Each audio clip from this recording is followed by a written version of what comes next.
दिसाया मन पागल हो।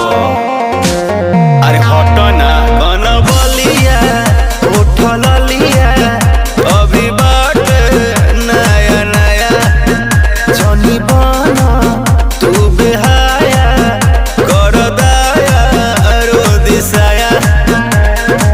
कच बजवानी हमर भाई का, कच बजवानी हमर भाई का, हे राजा